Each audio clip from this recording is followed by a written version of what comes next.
ઝીણા મોર બોલે લીલીના ઘરમાં, ઝીણા મોર બોલે લીલીના ઘરમાં. લીલી હારી છે કોણ? મને કોઈએ કીધું માયા મામા કે તમારો સમય સારો ચાલે છે ગુબા, તો એટલું બધું પરિવારે તમે તમારા બાળકો પાસે તમારા પરિવાર પાસે એટલું મૂકતા જ આવીને વાંધો ના આવે, કોઈની પાસે લાંબો હાથ ન કરવો પડે. મેં તો નહીં મૂકું, મૂકે જ નહીં. કે કાં? મેં તું આના ગયા જન્મમાં મારો એક પરિવાર હતો, હું મરી ગયો ત્યારે બહુ મારું પરિવાર રોયું હતું, મેં ઘણી બધી સંપત્તિ મૂકી હતી, મને યાદ નથી ભાઈ. આ બીજો પરિવાર આવ્યો. હવે અત્યારે હું ઘણું બધું ભેગું કરીને જઈશ, હું મરી જઈશ, મારું પરિવાર બહુ રોઈશે, હું મરી જઈશ પછી મને ખબર નહીં હોય કયું પરિવાર હતું, પછી ત્રીજું પરિવાર આવશે, પછી એનું બધું ભેગું કરવાનું. આપણે અહીંયા ને બેઠા છીએ, ખાલી આપણા પરિવાર બદલાય છે, યાદ રાખજો. કોઈ તમારું છે જ નહીં. તમે 500 કરોડ રૂપિયા ભેગા કરીને જો તમારે મરી જ જવું છે તો ભેગા શું લેવા કરવા જોઈએ? 50 કંપની બનાવીને એન્ડમાં તમારે મરી જ જવું છે તો શું લેવા ચોટલી કઢાવી છે? એમ કહું છું. હું 1 અબજ રૂપિયા ભેગા કરીને હું મરી જાઉં નહીં, હું જલસા કરું. પહેલાં હું પાપ કરું અને મારું પરિવાર આનંદ કરે એવું કેવું બધું હારે આવ્યું જોઈએ. બધું પાપ હું કરું, પાપનો પૈસો મારા ઘરમાં હું લાવું અને મારા દીકરાને મારું પરિવાર મહોત્સવ કેમ કરે એને કહેવાનું કે આ ભાગીદારમાં રહો છો નહીં રહ્યા, વાલે લૂંટારા જેવો છે કોઈ. એટલે પાપ કરતાં પહેલાં વિચારવાનું કે આપણું કોઈ નથી, આપણી પત્ની આપણા બાળકો કોઈ ભેગું નહીં હાલે. પાપમાં મુદ્દો એ છે જેટલું પાપ કરો વિચારીને કરવાનું, જેટલું ખોટો પૈસા વિચારીને લેવાનો કે ભગવાનનું આપણે એક જ છે, બાકી જાય સીતારામ. મને એક ભાઈ કહેતા હતા, મને કહ્યું બા અમારા ઘરમાં પગલાં પાડો ને. મેં તું કેમ? એ કે અમારા ઘરમાં બરકત આવે. મેં તું મારા પગલાં મારા ઘરમાં 40 વર્ષથી ફરે છે તો મારા ઘરમાં બરકત ન આવે? તમારો બાપ ટાયલ્સું નહીં રહે, શું વાત કરો છો? હું અહીંથી તમને ગેરંટી આપું છું, દુનિયામાં કોઈ એવો પગ હજી બન્યો જ નથી તમારા ઘરમાં બરકત લાવી શકે. તમારા ઘરમાં 4 જ પગ એવા છે, એક તમારી દીકરી, એક તમારી માં, એક તમારી બેન ને ચોથી તમારી પત્ની. આ 4 જ તમારા ઘરમાં બરકત લાવી શકે, બાકી દુનિયામાં કોઈ એવો પગ પેદા થયો જ નથી. આ 4 ને સાચવી લો. પણ કદાચ કોઈ સાધુ સંત આવે આપણા ઘરે તો આપણા ઘરમાં શું પરિવર્તન થાય?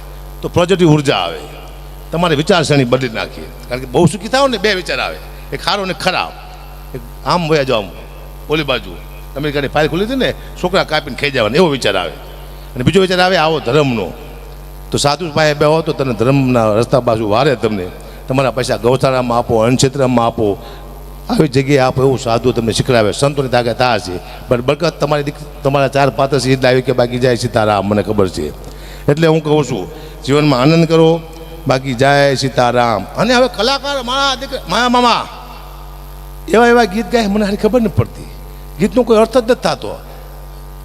એક ગીત આવ્યું છે, બધા કલાકાર ગાય છે, ઝીણા મોર બોલે લીલીના ઘરમાં, ઝીણા મોર બોલે લીલીના ઘરમાં. લીલી હારી છે કોણ? કોઈ મુખ્યમંત્રી છે, ધારાસભ્ય છે? એટલે લીલી લીલી કઈ બોલતી નથી, પાછી બેઠી સાંભળે છે, એ દુઃખની વાત છે.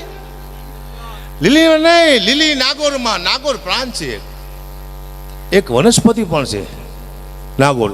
આ નાગોરની વાત છે. આ તો લીલીના ઘરમાં કે મારા દીકરા જે કલાકાર આવે લીલીના ઘરમાં બદલે લીલીના ઘરમાં મોલા બોલે જાય, પણ ઉકલ લેવું કોઈને કંઈ કહેતું નથી. આ દુઃખની વાત છે. અમારે તો ટેવ પડી જઈ આવ્યા. અને હમણાંથી કલાકારો અહીંયા માણસો બહુ પડ્યા છે. હું તો બહુ બીવું છું. હું તો 30માં પ્રોગ્રામ બંધ કરી દેવાનો. શું લેવા? 31માં આમ થાય બંધ થઈ જવાના છે. 31માં AI આવવાનો છે. AI ઓળખો ને, મારા જેવો એક રોબોટ આવશે, સેમ ટુ સેમ, અને મારા જેવું જ બોલશે. ખાલી 1500 રૂપિયા તમારી પાસે લેશે. તો મને બોલાવશો કે રોબોટને બોલાવશો? જન્મભાઈ દવે જેવો જ આવશે રોબોટ, એવું જ ગાય છે, સાચું ગાય છે, ખાલી 500 રૂપિયા જ લેશે.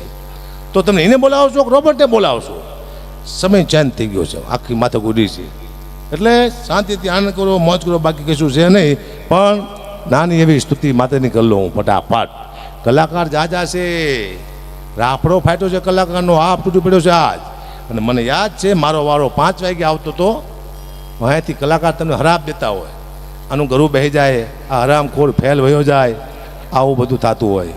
મને ખબર છે 5 વાગે મારો મામા આવતો, મને રજૂ કરતા વહેલા 5 વાગે કોઈનું હોય તારે કે અકાબા ગઢવી આવ્યા છે, ઉગતા કલાકાર છે, એને હવે આપણે સાંભળી વહેલા 5 વાગે. તારે હું કહેતો ઉગતા કલાકારને દી ઉગે ન મૂકો, તમારો બાપ હાથમી જાય છે. નહીં સાલા, દી ઉગે જ મૂકતા. પણ હું ઉગ્યો ને કે આવો કલાકાર હોય, આટલો બધો કારો કલાકાર જોયો હે? ક્યાંય હાલે જ નહીં મારો દીકરો. કેમ હાલે છે? કૃપા બેન નર પાવત નાહી, કૃપા વિના કંઈ થાય નહીં સાહેબ. તમને કાંઈ ન આવડતું, તમારો ધંધો ચાલવા માંડે તો તમારે એમ નહીં માનવાનું કે મને કંઈક આવડે છે. તમને કાંઈ ન આવડતું તો તમે આગળ વધવા માંડો, તમારે એમ નહીં માનવાનું કે મને કંઈક આવડે છે. કોઈ શક્તિ છે જે તમને ધક્કો મારે છે, યાદ રાખજો સાહેબ. મા બાપના આશીર્વાદ હોય, પિતૃના હોય, તમારા ગુરુના હોય, કોઈક શક્તિ તમને ધક્કો મારતી હોય તો તમે આગળ વધો. હકાબા 2-3 જોખ લઈને ચડ્યા છે, બોલો હાલે છે ને? કૃપા કોક શક્તિ તો હકાબાની આજુબાજુમાં છે, નક્કી આમ મારું દીકરું નો હાલે, કોક મારીને પાડી દે, એ પાકા પાયા છે, મને ખબર પડે છે. એટલે જાજી વાતો નથી કરી, નાની એવી સ્તુતિ કરી લો, કારણ કે કલાકાર બાપુ જાજા છે, તમે સમજો છો, હું સમજુ છું. સાધુ સંતો પણ આવી ગયા છે બધાએ. મહેન્દ્રનાથ ગીરી બાપુની હાજરી છે, હમણાં ફોન આવ્યો છે બાપુને, આવે છે, જગ્યા થાય એવું છે ને, જાઓ એ 2 મિનિટ માટે તો કે જગતમાં તમે જો ગણે અને મારી અમે જપ્યા તમારા જાવ, હે એવા અખંડ દીવા તમારા બળે માં એ મારી પ્રગટ આપોયા. તમારી આકાશ પાતાળ તો ધારી અંબર ના કસુરા નર પાય નમે દિગપાડ દિગંબર આઠ નુંગર સાત વિસાયર તાણ સમે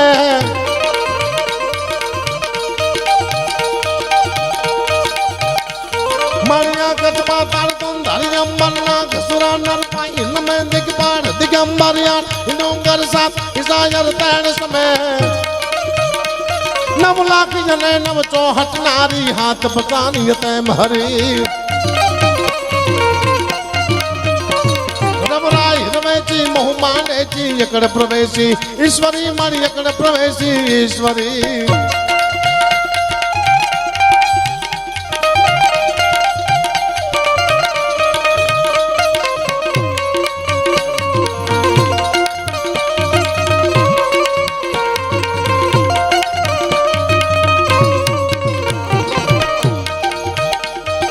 આવી સંકટ બડે તારવા જાણા બેડે નામરા ભામલા લીજ્યા બધા નાને નોર મારી ચાણી બધાને મયા સુરાને કવે સરા હેંગડા આદમત હાજર હાજો ચાલન ધરી ગાતરા કાલિકે ભવાની ત્યાં રોજ અંદાવી કથ જગરાય ભામલા લીજ્યા બધા નાને નોર મારી ચાણી બધાને મયા સુરાને કવે સરા હેંગડા આદમત હાજર હાજો ચાલન ધરી ગાતરા કાલિકે ભવાની ત્યાં અંદાવી કથ જગરાય મને મારી આસપોરા ઢુંગરેજી ધડાવાડી મડરાણી તોજી નામ બજાડી મમાય ઉડાવાડી રાજમાઈ કરણી નારી જગ વસુ ચાણે મગ સોરી દાવિયા બનાય તસ્માની બેડિયારી પચમ મે દોદડા બેચરા હોલ ગ્રામ લંદકાય ચાવણ આવણ ગેલ કોણી યાર મોટ સાજીમાન ઉદાણ કરી સે